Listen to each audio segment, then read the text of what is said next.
Ekimu ku bisinga okutawaanya omwana w'omuddugavu omufirika ye laavu ya internet, social media. Tulina ekifaananyi ekirala nnyo ku mukwano ogufubutuka mu bifo bwe biti. Era bangi akugambirawo from the word go nti nze sikkiririza mu internet love. Sigikiririzamu, full stop, tannyonnyola, sigikiririzamu. Leero Love Lab eri nnyo ku bwetyo. Not necessarily magezi muliro, but it's a short story eri nnyo ku ekyo. Ne katukyogereko. Olwaleero ngenda kikonnako bukonyi.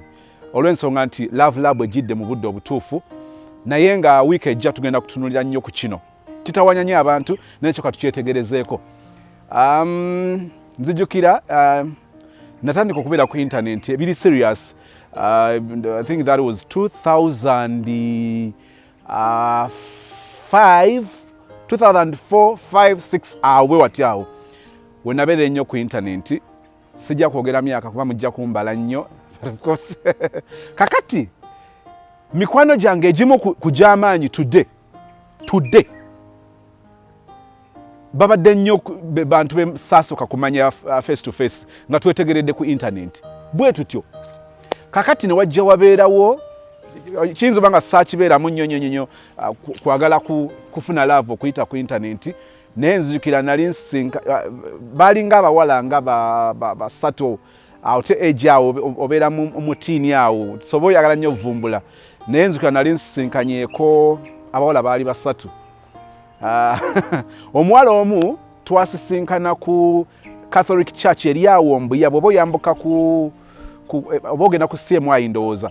Kakati awo waliwo Catholic Church y'amaanyi nnyo. Actually eyo church oba kereziya bwe bagattira Daniela ne Chameleone.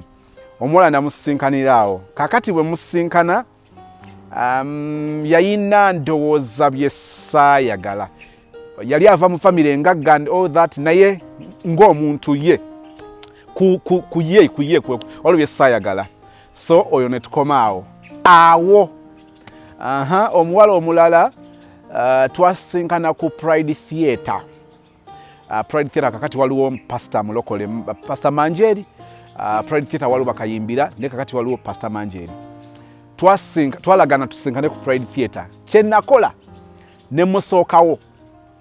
Bwe musookawo na making sure nti abantu wenyimiridde nze nteekeddwa okusooka okumulaba nga tannandaba. Bambi ate teyakibala, ne n'abawala batera okibala, kati kuno nze nakibala.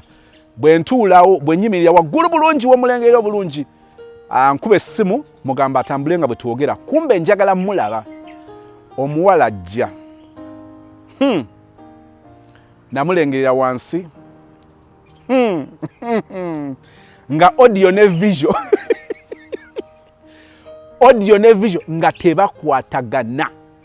Mumanyi kye nakola? Nensooka nyiga kye bayita essimu. Tyo! Nensooka njijjako bujja. Ne ngenda ng'agenzeeko emmanju neemulula. Oyo we twakoma okola ki? Okulabaganira. Kamba nyumiza asembayo tuveewo wano. Asembayo yali mukwano gwange.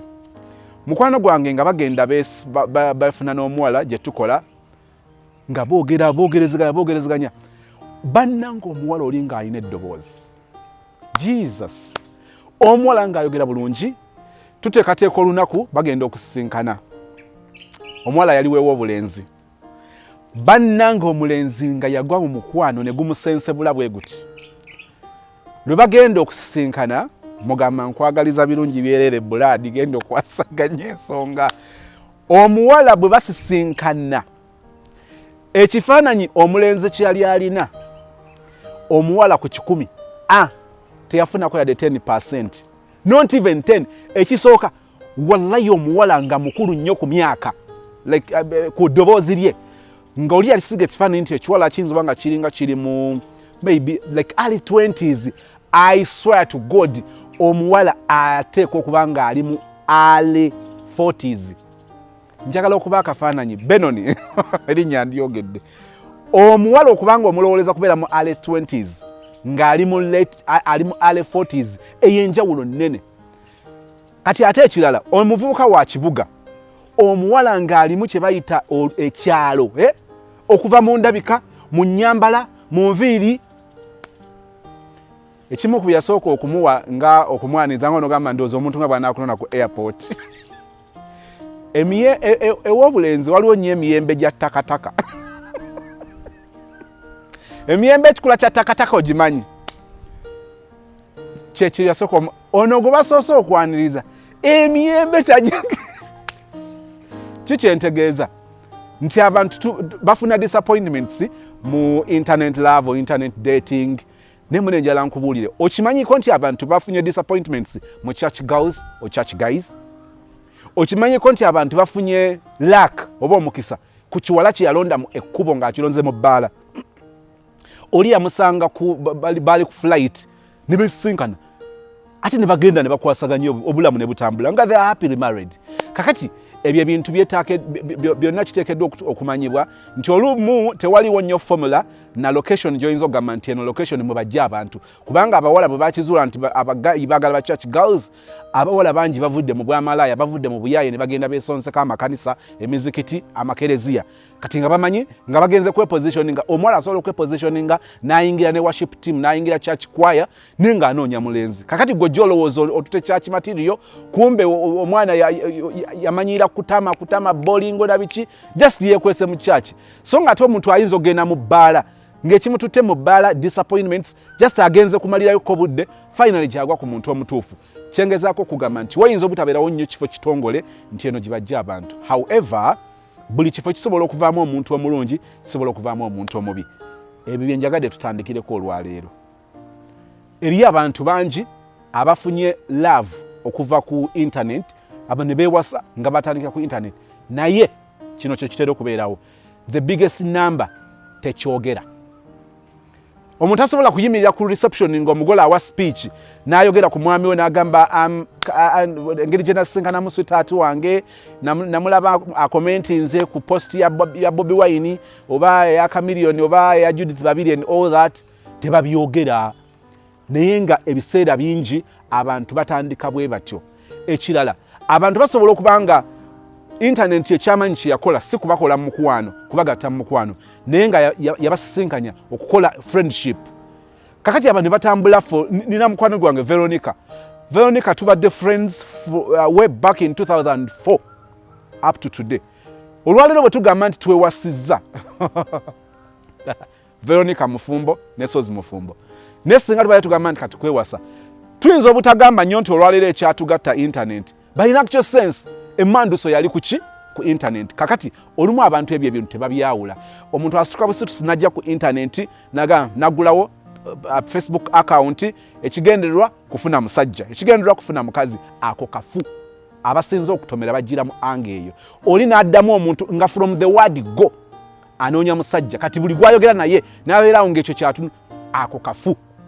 Otujja okutandika wiiki ejja tugenda kigenda mu details internet dating esoboka neyinza obutasoboka. Kakati kankugambe kino, katusooke tuve mu love lab eno gye tuba tusookamu. No, njalo soko ya kastori bano beesinkanidde ku internet oba beesinkanira ku internet, kisobola okusoboka, kisobola obutasoboka. Katusooke tumuwe audience, then nja kubuulira ekiddako. Mr. Suzy, nkulamusiza ssebo, gyebaleko, ebale tuweereza, ebale tusomesa, ebale otubangudde, otuzibudde amaaso. Bannange, otusomesezza bye tubadde tutamanyi. Nze sinnamala bbanga ddene nnyo, ndabika sinnaweza mwezi nga nkufollowinga ku YouTube. Naye singa kisoboka n'olunaku lwe natandika okufollowinga nandirunootinze dawuni lwakuba ndabika sirujjukira bulungi.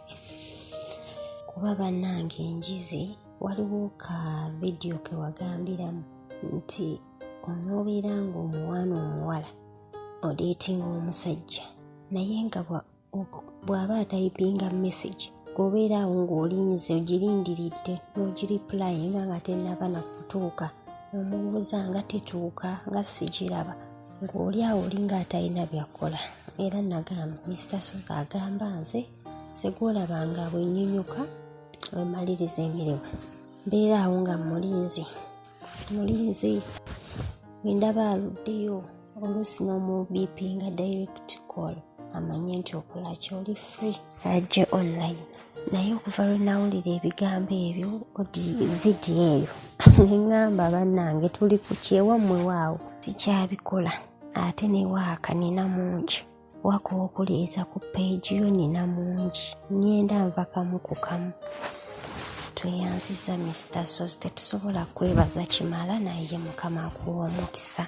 Mr. Sozi nina Gayi ono twamitinga ku social media WhatsApp group. It was a business group.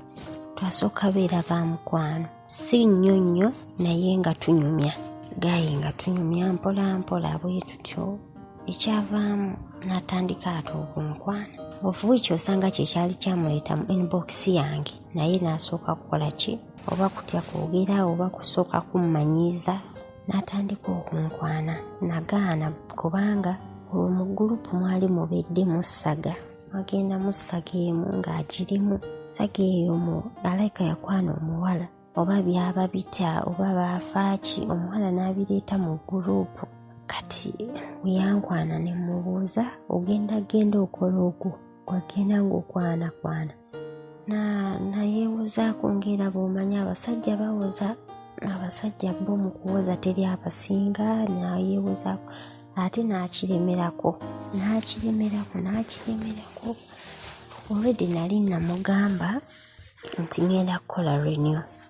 Ekikunkwanya kyekyaki lwaki tofuna omukazi e Uganda? N'agamba njagala ggwe nja kulinda kubeera ngenza okukwana nga nkimanyi nti ogenda kukola renew naye nja kulinda ndi ready. Nembanga era agaana n'agamba onaaba tonneesiziira wadde emyaka 2 gy'ogenda omala ku kyeyo omuntu tujja kuba twesitadinze naye ne bw'onaaba okomyewo osobola okugira nga oli wuwo olina gy'oli nange ndi wange bw'onsitadinga mpaka lw'onakkiriza nti nkwagala oba lw'olaba nga nkwagala. Yalemerako naye olwo nga neŋŋamba lwaki simugezaako. Natandika okugenda nga nkola ki olwo nali sirina nkwana waliwo omuntu okukwana ate oluusi ng'olwedi obadde olina kukwana nali sirina. Olwo Gayi gwe naleka e Uganda boyfriend nga yawasa ndowooza myezi nga3 nga naakajja eno n'awasa. Yasooka bikweka naye waaliwo baganda be nali ntera okwogera nabo ne baŋŋamba akulimba yawasa.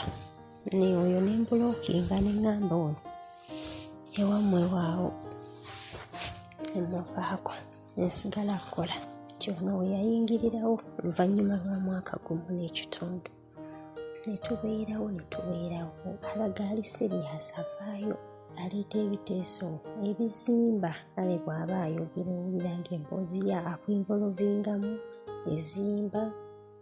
Kaliwo lwe yaleeta ekiteeso nti nno tubeere nga tuseevinga ssente tufuneko ssente ze tuseevinga babiri. Wenaamalirako emyaka 2 ng'abazeemu nzijja babweziti ne bweziti nensiriikirira ekiteeso nakigula nensiriikirira mpulire bw'aŋŋamba nti nzimuweereze nga azitereke mu bulookingirewo nga lumu. Nensirika kati n'agamba already yali akimanyi nyina layini ya MTN ebisiivinga ssente era naye aziteeka ku nnyo ansindikira ssente ali Uganda naye ansindikira ssente bina eno mbu oba Valentine oba Idi musiraamu oba Idi oba ki whatever nkange oba ne mugamba ngenda ku shopping nyina byenjagala okula abweru nga simugambye nti mpa ssente ngende ngule naye bwe mba oluusi nfuluma mugamba because naye bw'aba alina gy'alaga nga ambuulira twebuulira aŋŋamba ŋŋendako wano na wano. Nange bwe mba nfuluma mugamba nti ŋŋenda fulumamuko wabweru oba tondabako endwayo nja kuba nga ndiiwo nti newenti ŋŋenda ku shopping. Awo naye ng'akwatayo zaako te ng'azinteera ku ssimu bw'aba yagadde. Kati yali akimanyi bulungi ssimu yange ebisiivinga ssente. N'aŋŋamba ssente tubeere nga tuziteeka kuno ku ssimu yange kwe tuba tuziseevingiranga twakitandika. N'abeera ng'ateekako ssente nange nga nteekako nakkiriza kuba nze nali nzitereka nga ziri kuno tasobola zijjako. Kati wanudde nagenda ozuukuka nga ndaba layini yange mobile money bagibulookinze mbuno ekiro manya ssaawa 8 nagezezaamu pini nga nfu. Neŋŋamba ani yabadde agezaako okuyingira mu akawunti yange aggyeko ssente, ne musindikira screenshot ne mugamba ssente kuno zirabika tezijja beera safe kuba kati raba singa babadde bakoze eki ng'oli yafunye chance oba oli awo n'agezaamu neeyitamu pini n'agifuna oba n'ayingira ssente yandizijjeeko. Ne mugamba kuno tekuli safe. Kati awo nambuuza anti era gw'obadde kashiya kati obeera olina okufuna amagezi amalala engeri gy'olina otereka mu ssimu. Nange we nalowooza ennyo ne mugamba omanyi maama wange alina ekibiina, bw'oba tufuddeeyo ssente tuziteeke mu kibiina naye nga kuno ku ssimu teziri safe. Yakkiriza era right now tusevinga ssente mu kibiina buli mwezi ndowooza tusevinga $300. Lwaki njagala muteeka mu laabu? Nga bw'omanyi bwe tubeera eno tubeera omuntu obeera omudawutinga kati atera okurisiivinga simu nga twogera ku imo. Simu tatera kukuta nnyo na simu azirisiivinga bwe zivuga nga kwendi mba mpulira. Yali atera nnyo risiivinga alina abaana okulusozi kyenkulekeddeyo kati ng'atera nnyo risiivinga mukoddomi we oyo ku ssimu. Eŋŋamba kati yakikola enfunda nze nga kinnuma naye saasooka kimugamba. Kati olwavaamu ne mugamba naye maama w'abaana we mubanga mwayawukana ate mukoddomi wo okukuta naye eki twakyogerako nnyo nno kyagendako wala n'agamba tajja kuddamu. Ne mugamba si mu bubi naye teyaddamu kikola alayika amukubira naye nga tamukwatanga kwendi. Era wanudde ng'akola ki nga receiving omuwala aba yamureceiving by mistake simanyi. Bwe yawulira eddoboozi n'amusalako ne ŋŋamba ono lwaki amusazeeko mangu. Ati ate omuwala we baamusalako egeyi n'addamu n'akuba neera n'agituga. Ne mubuuza ebintu ebimu nsirika naye ebimu njogera. Ne mubuuza ate essimu lwaki ogituga nveeko osooka oyogere naye. N'agamba abadde abipinga biki naye within 2 minutes n'ansiibula. N'agamba kamale mmaliriza mbadde manya nyinaani eno bye mbadde nkwasaganya. Kati nze omutima ne guŋŋamba alabika arashinga kubira muwala. Ne mbeera awo nga ŋŋamba this guy alabika adeetinga abantu abawerako nga byaŋŋamba abigamba n'omulala n'abigamba n'omulala oba okitegeera. Ne wabaawo n'omukazi awo gayi yerandiroodi w'omukazi alinako bizinensi ku nju. Eŋŋamba ono gayi ng'ati ng'abeera amutijjisa amwogerako nnyo mu mboozi amwogerako nnyo.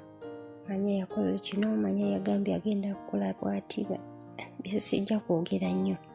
Lastly kyasembyeyo gayi apulaninga kufuluma ajja akole. Kati twabadde twogera ku bya ssente engeri gy'anaaba azisindikamu Uganda. N'agamba talina gwe yeesiga mu famire ye balinamu entalo. Ne mugamba kati onookola otya era n'anjuliza oyo madaamu mukazi mukuluko ali myaka 45 ndowooza ku 5 mu eyo range. N'anjuliza oyo omukyala kati nze omutima already gwali gwakola ki gumudawutinga okuba nti obaamukwana wadde mukulu omanyi abaana baadamu bano tebatudde. Neŋŋamba ngenda gamba mwamisozi omuntu ono tumuteekeko mu laabu tulabe ekituufu ki. Bw'abanga bw'atyo bw'ali si ka bwahaaji naye bw'abanga ali bw'atyo si ka busiraamu. Bw'otegeera omuntu mangu okola ki okivaamu okugema kusinga okuwonya kusinga. Okay, ndowooza omuwulidde. Tetuyinza kugamba nnyo nti batuuse mu ggulu emukono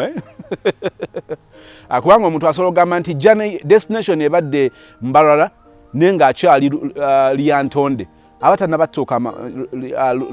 tanatuuka Mbarara, but the clear picture is ali about to reach Mbarara. ate n'abafumbo olwaleero abesisinkanye mu ngeri gye tulowooza nti ey'obuvunaanyizibwa ennyo tetusobola kugamba nti baatuuka olw'ensonga endagaano yaabwe yagamba nti okutuusa okufa lwe kulitwawukanya. So chances endala eziyinza okwawukana weeziri, tulabyeko abantu omukazi yayawukana ne bbaawe nga baakamala emyaka 5 omugumu mu bufumbo. Kati tosobola kugamba nti tekisoboka nga sitaani akyaliwo, nga nammwe mukyaliwo, ng'ebikemo bikyaliwo. Naye kyetugezaako okugamba kye kino nti tuyinza obutagamba byankomeredde nti kati baamazeeko, ne tukkiriza nti at least ekifaananyi weekiri nti obulamu butambula, ekifaananyi weekiri nti biyinza okusoboka. Internet eyinza oba nga ebawadde entandikwa, naye eyinza oba nga tegenda bba wa nkomerero ate nga tegenda bba musingi. Omusingi be bagwewa internet si oba like being nti basinkana through online dating and all that. Tebasobola kisinziirako ne bagamba nti kati omukwano gwaffe gujja kubeerawo kubanga twasinkanira ku internet, oba omukwano gwaffe gujja kufa kubanga twasinkanira ku internet. Ebibeezawo omukwano si internet, n'ebijjawo omukwano si internet. Ebijjawo omukwano biri within gwe nange. Musalawo busazi abamu bakyekwaza after all nakusinkana ku internet gwe oyitasobola kugamba nti ate gwe weesimye nti wansanga mu church nze nja fumba whatever. Omuwala osobola obeera mu muntu n'omukwano n'omugamba baby yegwe gwe najja mu worship team n'akuddamu nti nnyoko genda ogirye asinika ebinnyo yenna n'asooka akuwa level, ate olina omugamba naye nkubuulye sikwewuunya kubanga nakusanga mu bbaala, nolowooza nti oli agenda kukuwemula agenda nagamba mukwano bade simenti bwotyo bwondaba okyandabamu oli ebbaala kugabwe nkulabikira nga ngule ndume pirisna belaga kaso ki. So bivaringa nendowooza nti ekiro kyo kyetaaga okutegeerwa. Kakati nno omuwala omuwulidde finally n'agamba gayi tugezeko tumukubire tulabe ali biki. Katusooke tukubire gayi.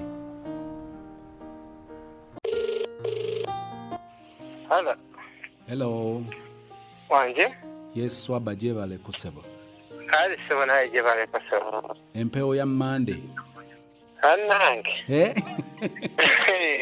Bagamba nti ene empewo ekugambisa nazaalawo.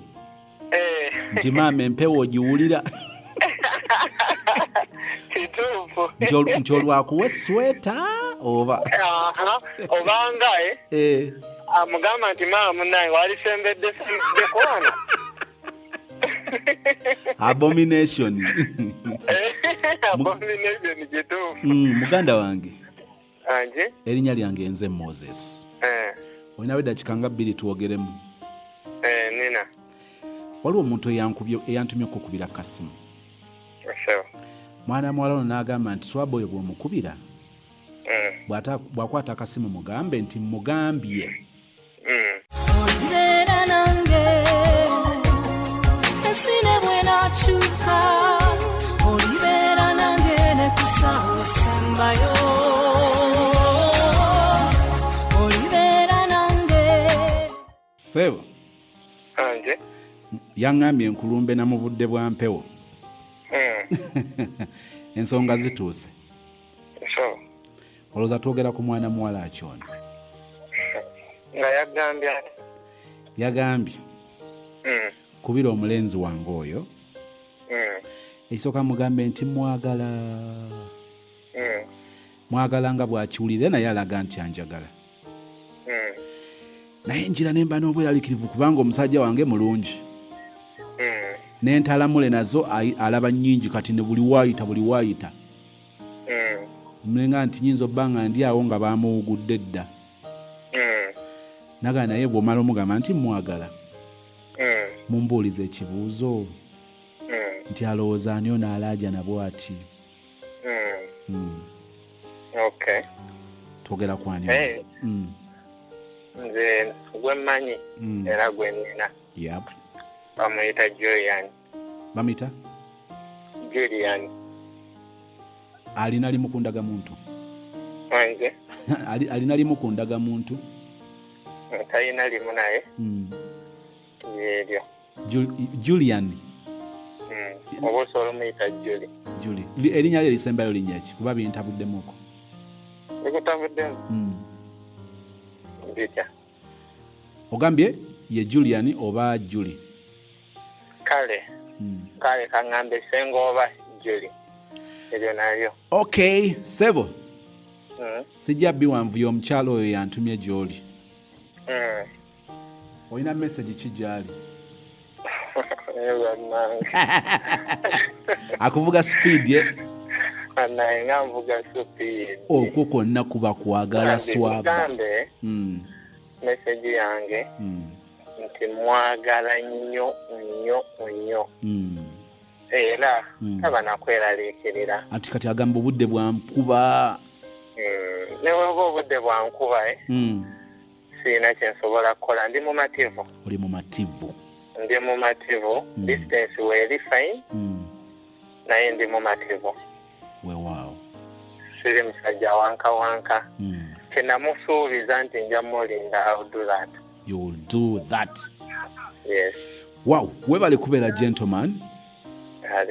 Ate webale kubeera proud of Julie.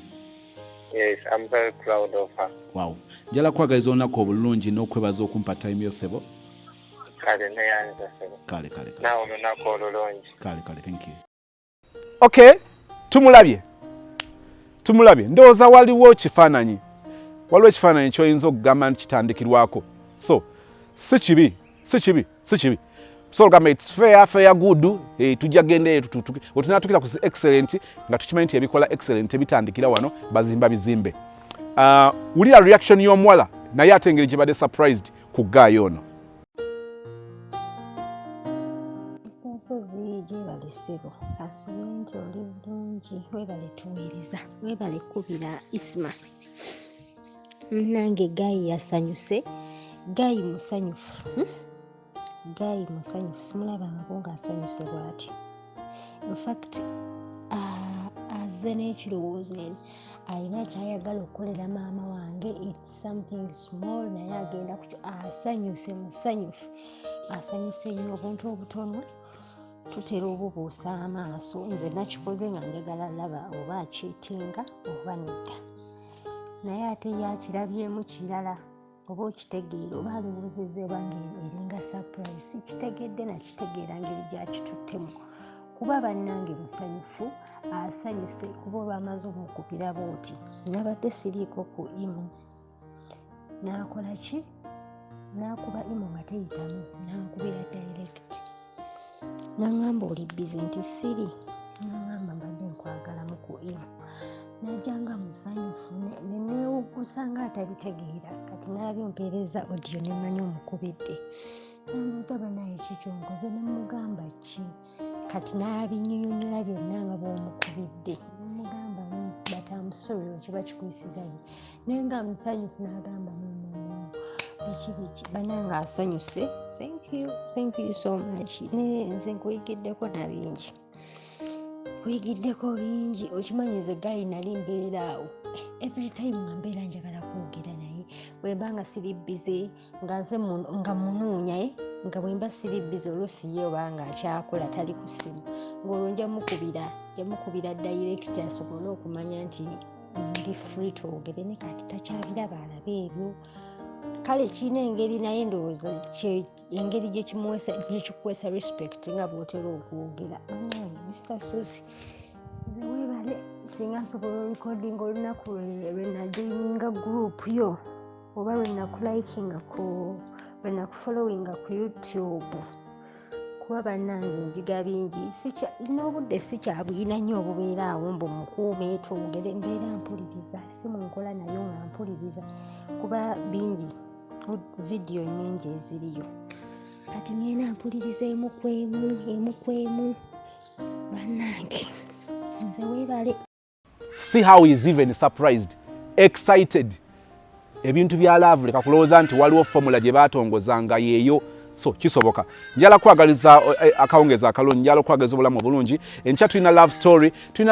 Nengenda kujjukiza ku sister gwe nakugambyeko gwe yatuwa love story ye nga bamugyamu uterus n'asooka atyo bigamba Gayi. Finally ngenda babulya kye bayita emikwano. Omuwala yajja ku channel eno n'akwata link na friends. Katonda omulungi otusaasire.